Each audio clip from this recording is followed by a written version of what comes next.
Good evening, Dr. So. This is Group 5. I am Jason, and my group mates are Travis, Wai Chung, and Wei Sing.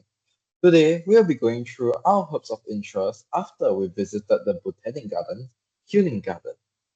Now, I'll be handing it over to Wai Chung to talk about some of the plants he has discovered. Thank you, Jason.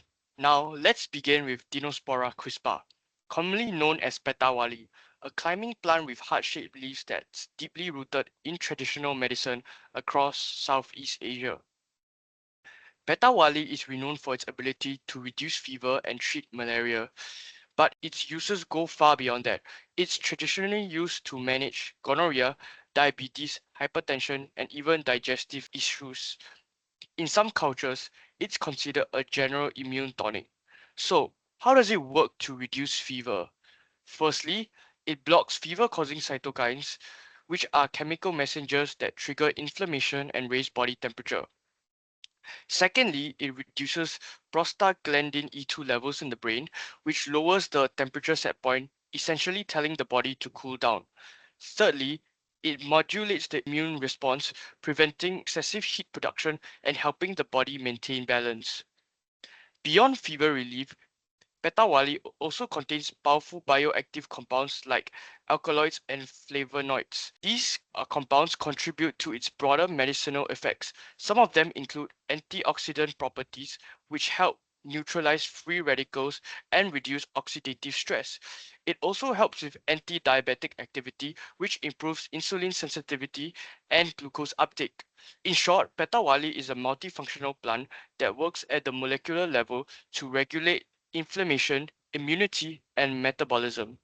Now, let's turn to pandan, a plant widely known for its fragrant leaves and culinary uses, but also valued for its medicinal properties. Pandan leaves are traditionally used to treat headaches, arthritis, and joint pain. It also acts as a purgative for indigestion and stomach discomfort. It is also used to manage diseases like measles and leprosy. So, how does it help with rheumatism?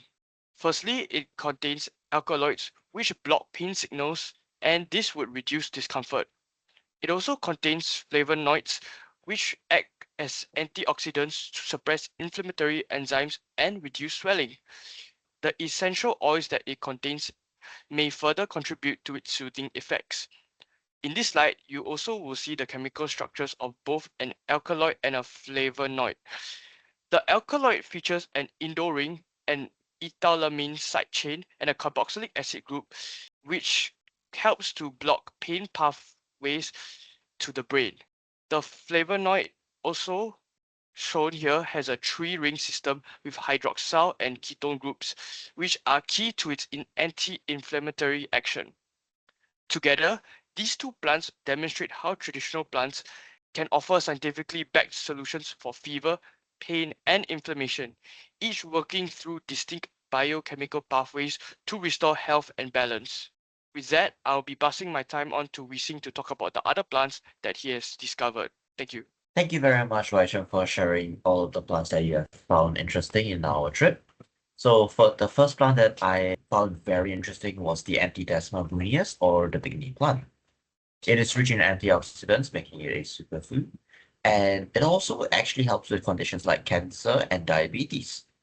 It also, as another side effect, also actually has anti-inflammatory properties and also helps lower cholesterol levels. The antioxidants in the plant double as a anti-cancer property due to it neutralizing free radicals that actually may cause cancer. It helps with diabetes through the regulation of the blood sugar level using the inhibition of glucose stimate. With that, it will be able to lower the blood glucose level to relatively normal. It is an antibacterial plant because it has phenolic compounds, tannins, flavonoids, which actually inhibit bacterial growth, making it antibacterial as well. The second plant I will be sharing about is the papaya plant. It can be used to treat digestive disorders and help healing of wounds, which may be slow. Papain will alleviate acid reflux and stomach pain through its anti-inflammatory properties, while it can also reduce bloating, gas constipation, and indigestion by helping digestion by acting as a protease, which would break down the proteins inside the stomach and allow it to be much better absorbed. The latex of the plant is what is used for the aiding of the healing of wounds because of the mixture of papain and camel pain, making it a lot easier for the wound to heal. By now, I'll pass it to Jason to share about the plants that he found during the trip. Thank you, Weesing. Aloe vera is one of the plants we have found in the healing garden. Aloe vera is used in cosmetic products and is widely known for its ability to treat burns and swelling. In addition, it is used to treat eczema, edema, constipation, asthma, and coughs. In aloe vera, mannose-6-phosphate and acemanon are the two primary polysaccharides used to treat burns. Mannose-6-phosphate encourages the development of new skin by stimulating the cells that produce connective tissues. Acemanon stimulates immune cells and aids in coordinating the wound tissue growth and immunological response. Aloe vera is therefore a helpful plant in various situations, particularly when treating burns. G. atroverdis is another plant we discovered at the healing garden. The capacity of the fruits and leaves to increase blood circulation and cause vasodilation. The widening of blood vessels is associated with their anti-hypertensive effects. The most noticeable substance in G. atroverdis is hydroxycitric acid, known as HCA. Studies show that HCA raises both low-density lipoprotein and high-density lipoprotein levels. HDL is responsible for removing blood cholesterol and preventing the buildup of fats in the arteries, which indirectly lessens the stress on the heart. LDL is the one that causes high cholesterol. By increasing the bioavailability of nitric oxide, a chemical that instructs blood vessels to relax and widen, flavonoids shield the blood vessel lining from oxidative stress. Tartaric, malate, and citric acid aid in the control of systematic inflammation, which is a major contributor to long-term hypertension. The body uses potassium, a well-known electrolyte, to balance salt levels and reduce blood vessel wall strain. Due to the several compounds it contains, G. atroverdis is therefore an excellent plant for controlling blood pressure. Now I'll be handing it over to Travis for some of the plants he has discovered. Okay, thank you, Jason. So now I'll be sharing about the Catharanthus roseus. So this plant is globally significant for its high-value alkaloids used in life-saving oncology treatments.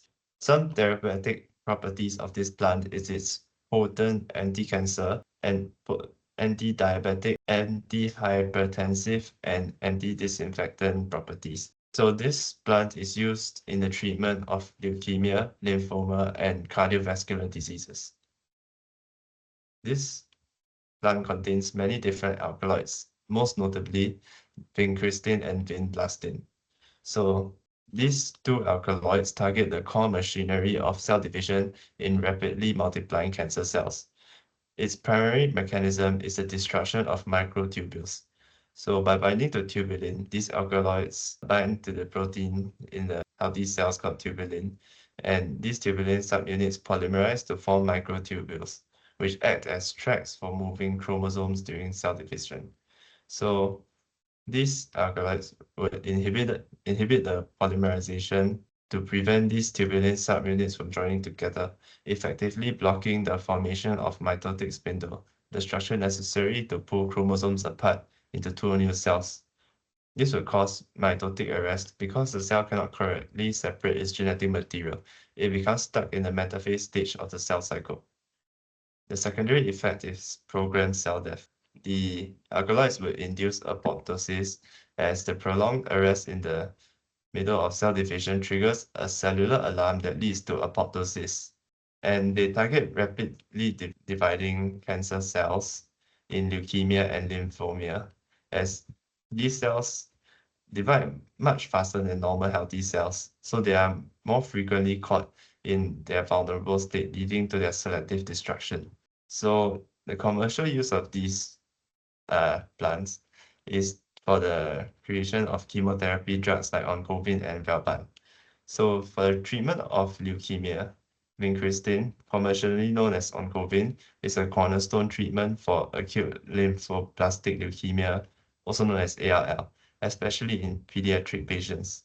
And for the treatment of lymphoma, vinblastine, commercially known as Felban, is standardly used to treat Hodgkin's lymphoma and various other lymphomas. This plant can also be used to treat cardiovascular products. This plant can be used to treat circulatory problems and improve blood flow.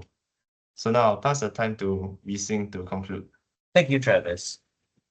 So for the conclusion of our trip to the botanical gardens, healing gardens, we should get to know plants that we see in our daily life, as they may have some medicinal properties that we may not have known before, especially like the papaya, which we all have actually seen before and maybe eaten before and do not know about its medicinal properties. Thank you, Dr. Soon, for looking at our presentation. And the next slide will be about all our references that we have used, a source for research. Yeah.